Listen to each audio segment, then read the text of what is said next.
The Galactic Council was the most powerful group in the galaxy. Inside a giant space station orbiting a blue star, leaders of 30 alien civilizations gathered. They had long faces, glowing eyes, metal skin, and wings. Their ships were beautiful, and their technology advanced. But one seat in the council was still empty. It belonged to Earth. Humans had joined the council only 20 years ago.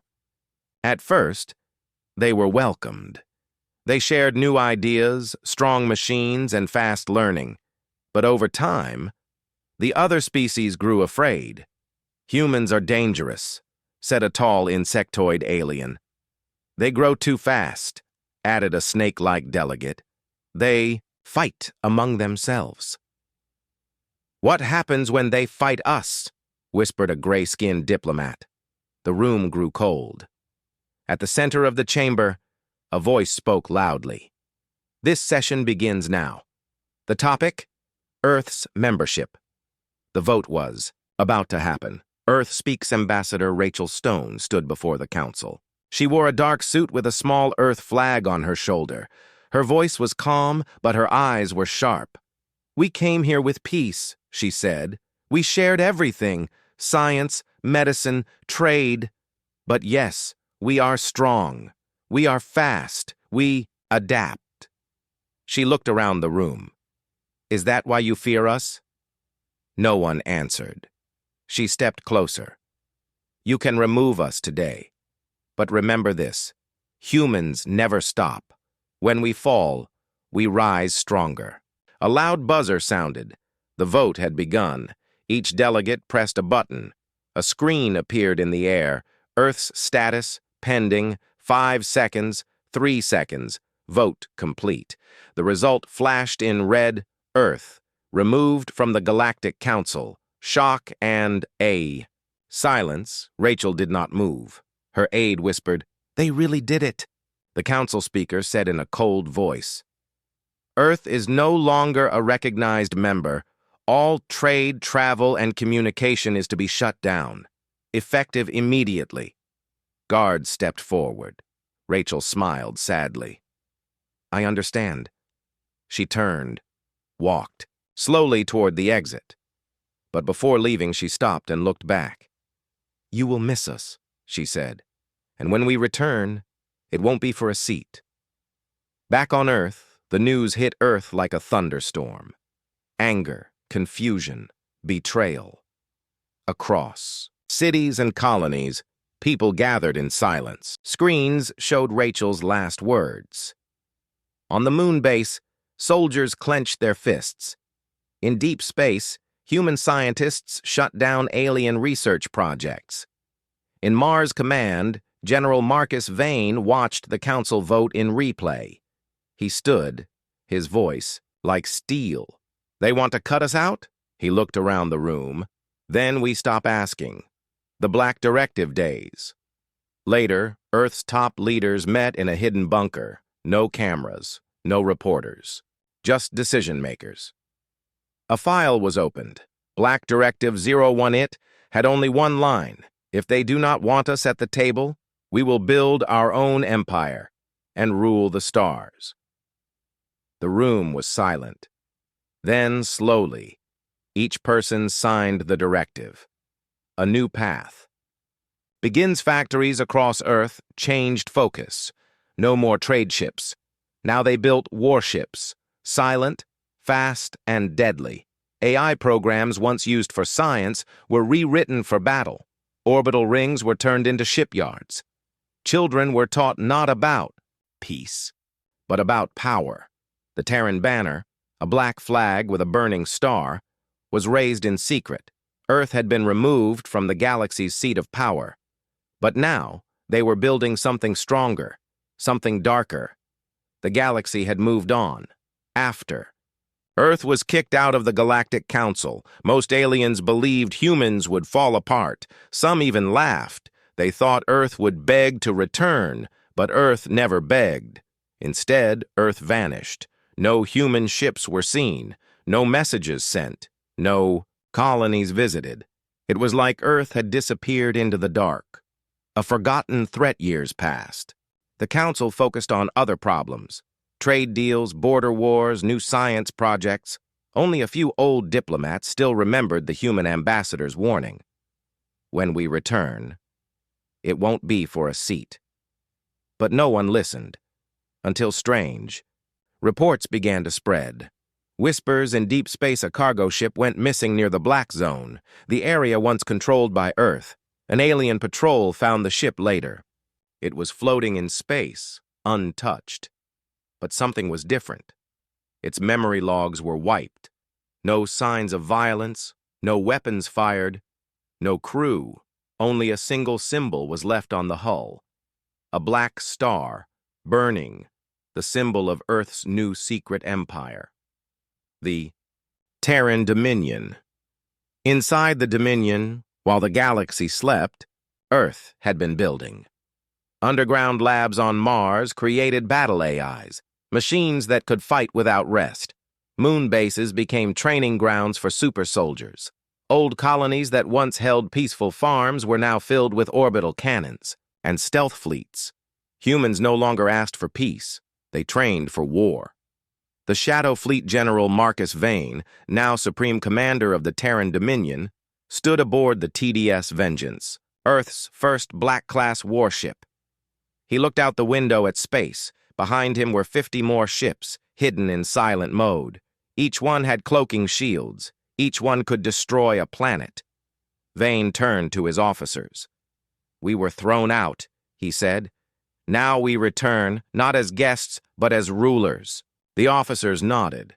The Empire was almost ready. Alien spies. Not all aliens had forgotten Earth. A young alien scout named Vrix, from the Varnak species, was curious. He didn't believe the old stories about human weakness.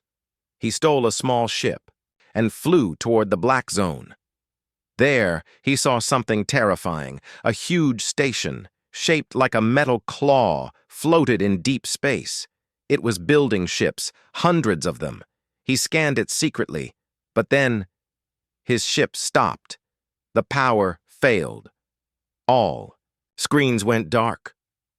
A human voice came through the radio. "Leave now. You are not ready to see what's coming." The ship turned around by itself and was pushed back into Council space. Vrix returned shaken. He told the Council what he saw. They did not believe him. The message 1 week later, every major planet in the Council received the same signal. No source, no location, just a voice. "You forgot us, but we did not forget you. You feared our strength, now you will feel it. The Dominion is born." Screens across the galaxy went black. People whispered, "Earth is back." "What is the Dominion? Are we in danger?" The Council met again in fear. This time, they didn't laugh. Building suspense, a trader from the Orcan race saw a fleet of black ships pass through a nebula, silently. They didn't fire, they didn't stop, they just moved forward. A scientist on a remote moon received a strange signal. It was old Earth music, classical piano, but reversed and slowed down. It played on a loop. A small Council listening station picked up words buried in a background signal. "We are in the shadows, and the shadows are growing." It had been 10 years since Earth was exiled from the Galactic Council. The galaxy had changed. But not in the way the Council expected. Instead of growing safer, the galaxy became unstable. Small wars broke out between member races. Trade slowed down. Pirate attacks increased in the outer systems and deep in the shadows. Something was watching, Council in fear. The Galactic Council met once again in the Great Chamber. This time, the mood was not calm.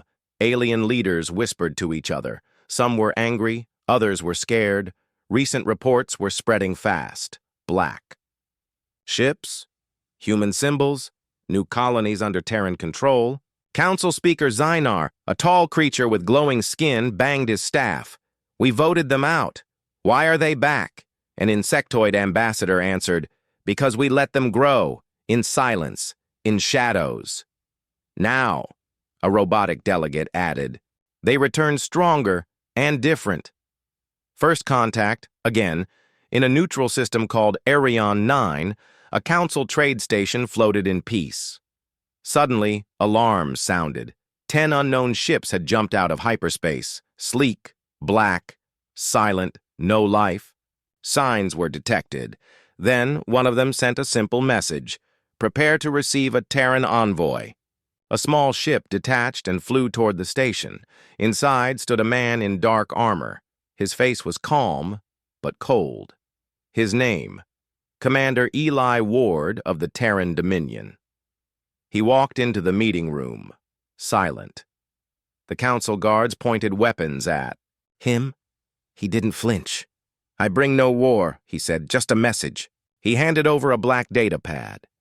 The screen lit up with 3 words: "We are back." The council's dilemma back on the main council world. Leaders gathered again. "What do they want?" one asked. "They didn't say," another replied. "But they are moving fast.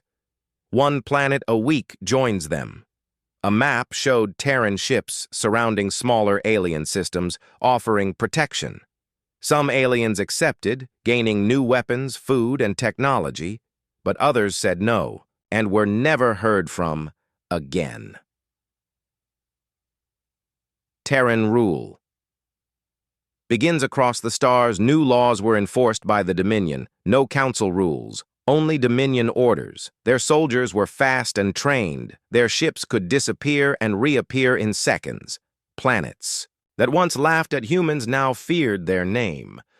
Children were taught Terran history. Adults were forced to work for Terran industries. The black flag flew everywhere. Inside the human empire, on Earth, now called Prime Terra, the capital had changed. Massive. Towers, glowing highways, and sky cities filled the skies. The air was clean. Machines handled most work. Citizens were loyal, but only one leader ruled over them all: the Executor. No one had seen his full face. He was once human, but no longer. He had fused with Project Helix, the AI supermind. Together, they controlled the entire Terran Dominion. His voice was calm but full of power. He stood before a giant screen showing the council chamber. "Let them wait," he said. "We will return on our terms." Alien resistance. Begins, not all races wanted to kneel. A secret group called the Flameborn Alliance was born in the dark. They were council members, rebels, scientists, even some humans who had escaped. Their goal: stop the Terran Dominion. Led by a young alien named Lyravel, they met on a hidden moon. "We must strike before Earth takes the core worlds," she said. But how? Veltrax Prime was one of the most advanced council planets. Its skies were filled with trade ships, tall towers, and bright lights. But that brightness was about to be swallowed by darkness. High above, in deep orbit, space shimmered. Then it broke, open. The Dominion fleet arrived. Dozens of black warships appeared out of nowhere, like ghosts from the void. They moved silently. No warning, no signal, only shadows and death. The invasion. Begins. Veltrax defense systems powered up. Planetary shields were activated. Fighters scrambled into the sky, but nothing helped. Dominion ships moved like they had minds of their own. Lasers sliced the air. Torpedoes glowed red and hit hard. One by one, Veltrax stations fell. Commander Eli Ward stood on the bridge of the TDS Vengeance. He watched as the city below burned. "No mercy," he said. "They chose the council. Let them pay for it." Behind him, the crew obeyed without question. These humans were not like before. They had been hardened by exile, forged in silence, and now they were unstoppable. The Executor's orders back. On Prime Terra, the Executor watched the battle on a screen. His voice echoed in the command chamber. Veltrax must fall, but leave one city. Let them rebuild under our flag. A general asked, "Why spare them?" The Executor answered coldly, "Because fear spreads faster when a few are left to tell the story." Everyone nodded. This was not about justice. It was about domination. The galaxy reacts news of the Veltrax attack spread like wildfire. Council planets panicked. Some rushed to build defenses. Others sent messages to Earth, begging for peace. But Earth didn't reply. The Dominion only answered. In one way, with ships. Some council members secretly surrendered, offering resources in exchange for safety. The Dominion accepted, but placed spies and soldiers on every surrendered world. Now those planets had no choice but to obey. The Flameborn strikes back. In a hidden base on a moon called Krylos 8, the Flameborn Alliance prepared their first strike. Led by Lyra Vell, they had studied Dominion patterns for months. "We can't match their ships," she said, "but we can hit their supply lines." Their target, a Dominion relay station deep in neutral space. It connected fleets and command centers. If they could destroy it, they could delay future attacks. A small team launched in stealth ships. They were outnumbered, outgunned. But they had one thing the Dominion didn't expect: hope. The sabotage mission. The Flameborn team landed on the relay station at night cycle. They moved like shadows through the halls, planting charges and hacking systems. Suddenly, alarms blared. A Dominion patrol had spotted them. Blaster fire echoed. In the metal corridors. "Go!" Lyra shouted. "Plant the final charge." One Flameborn soldier stayed behind to hold the line. He smiled sadly. For freedom. He sealed the door behind him. The station exploded in a blast of light, breaking the Dominion's connection to 3 nearby systems. For the first time in years, the Empire had been hurt. Wrath unleashed. The Executor watched the footage in silence. Then, he spoke one word: cleanse. Within hours, Dominion fleets were sent to 10 nearby moons. They burned everything: towns, ships, communications hubs. The message was clear: disobedience means destruction. But the Executor knew something else now. The Flameborn was real and growing. Veltrax Prime was one of the most advanced Council planets. Its skies were filled with trade ships, tall towers, and bright lights. But that brightness was about to be swallowed by darkness. High above, in deep orbit, space shimmered. Then it broke open. The Dominion fleet arrived. Dozens of black warships appeared out of nowhere, like ghosts from the void. They moved silently, no warning, no signal, only shadows and death. The invasion begins. Veltrax defense systems powered up. Planetary shields were activated. Fighters scrambled into the sky, but nothing helped. Dominion ships moved like they had minds of their own. Lasers sliced the air. Torpedoes glowed red and hit hard. One by one, Veltrax stations fell. Commander Eli Ward stood on the bridge of the TDS. Vengeance. He watched as the city below burned. "No mercy," he said. "They chose the Council. Let them pay for it." Behind him, the crew obeyed without question. These humans were not like before. They had been hardened by exile, forged in silence, and now they were unstoppable. The Executor's orders back. On Prime Terra, the Executor watched the battle on a screen. His voice echoed in the command chamber. "Veltrax must fall, but leave one city. Let them rebuild under our flag." A general asked, "Why spare them?" The Executor answered coldly, "Because fear spreads faster when a few are left to tell the story." Everyone nodded. This was not about justice. It was about domination. The galaxy reacts news of the Veltrax attack spread like wildfire. Council planets panicked. Some rushed to build defenses. Others sent messages to Earth, begging for peace. But Earth didn't reply. The Dominion only answered. In one way, with ships. Some council members secretly surrendered, offering resources in exchange for safety. The Dominion accepted, but placed spies and soldiers on every surrendered world. Now those planets had no choice but to obey. The Flameborn strikes back.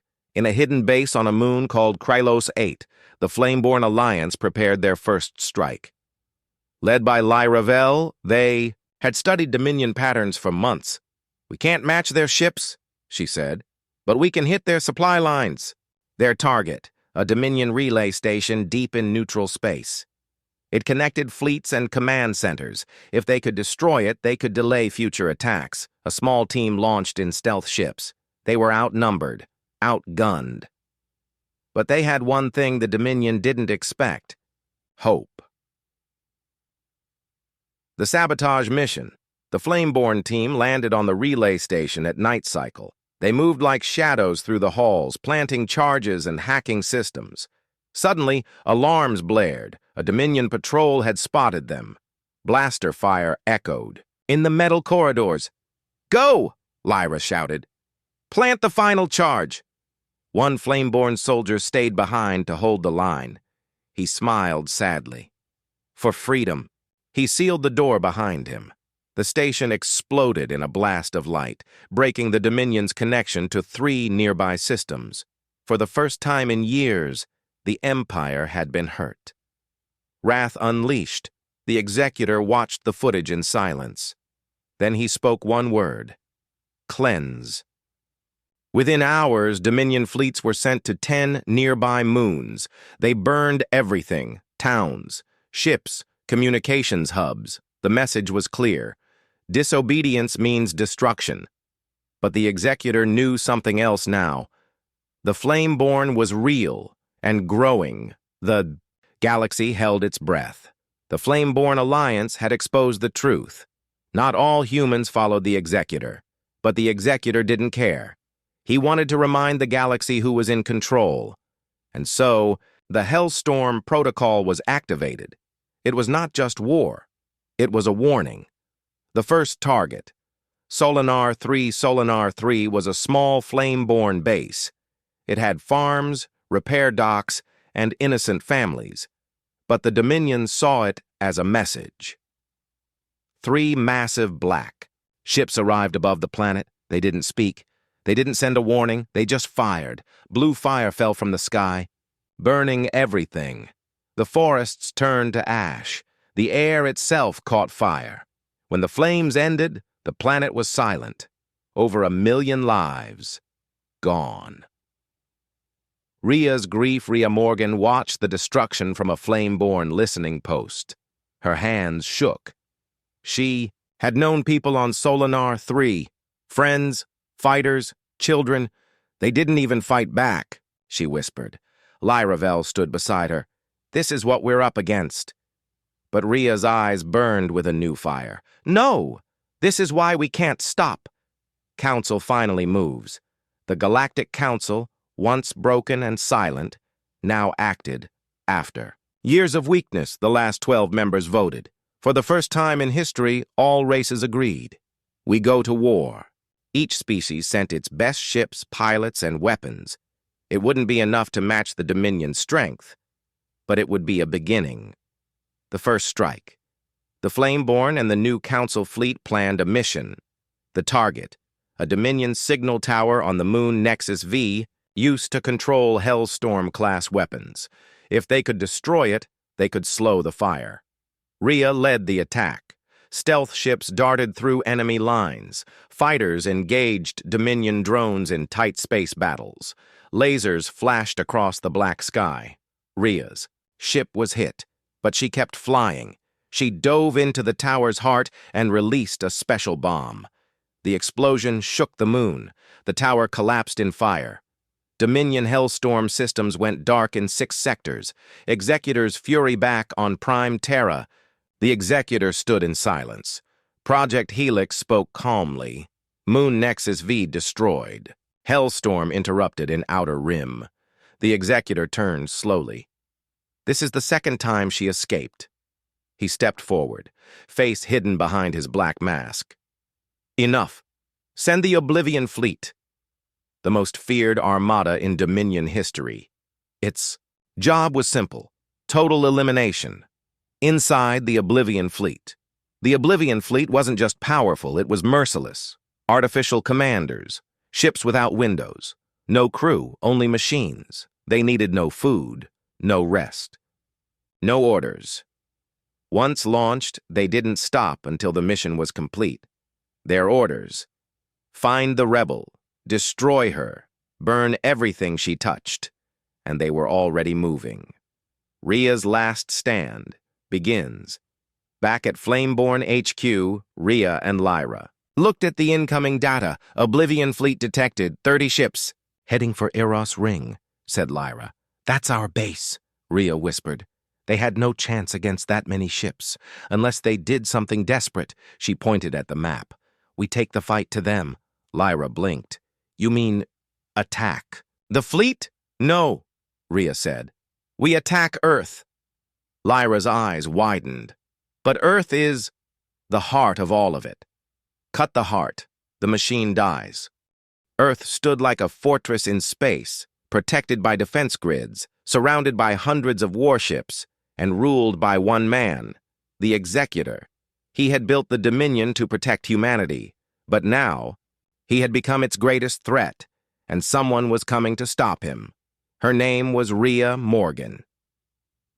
The final plan inside, a stolen Dominion ship, Rhea sat with her team. They were only 7 rebels, 7 against an empire, but they had one advantage. Rhea knew Earth's weaknesses. We can't destroy Earth, she said. That's not the mission. Lyra nodded. Then what is? We go inside. We break the command center, and we reveal the truth to the people. If the humans of Earth saw what the Dominion had become, they might rise up. Breaking through as the ship neared Earth, alarms began to flash. Dominion sensors had spotted them. Warships turned to intercept. Activate stealth systems, Rhea shouted. The small rebel ship dived between defense towers. Missiles flew past them. Lasers exploded nearby. A wing was torn off, but they kept flying. We're almost in, yelled the pilot. They flew straight through a storm of fire and crashed into Earth's surface near the Dominion command tower. Inside the fortress, smoke filled the air. Rhea and her team ran through the ruins, blasters ready. They entered the tower through old tunnels, ones Rhea had used during training. Inside, Dominion guards attacked. Gunfire echoed in the halls. One rebel was hit. Then another, but Rhea pushed forward. They reached the core room, where Project Helix and the Executor controlled the fleet. The doors opened with a loud hiss, and there he was, the Executor, tall, silent, cold. You should have stayed loyal, he said. Rhea raised her blaster. You should have stayed human. The final fight. The Executor moved fast, too fast. He dodged the shots and struck Rhea with a pulse blast. She flew back, hitting the wall. Helix's voice echoed around them. Surrender! You cannot win. But Rhea stood up. She activated a small device. A message started broadcasting. Live to every Dominion screen in the galaxy. The footage showed the burning planets, the purged colonies, and the truth about Hellstorm. It showed Earth's people what their leaders had done. The Executor tried to destroy the signal, but Lyra tackled him, giving Rhea time. With a final effort, Rhea connected the core to the Flameborn servers. The truth could no longer be hidden. Earth. Awakens all across Earth, people stopped. They watched the screens. Soldiers paused. Civilians cried. Officers lowered their weapons. The great lie was broken, and something new was born.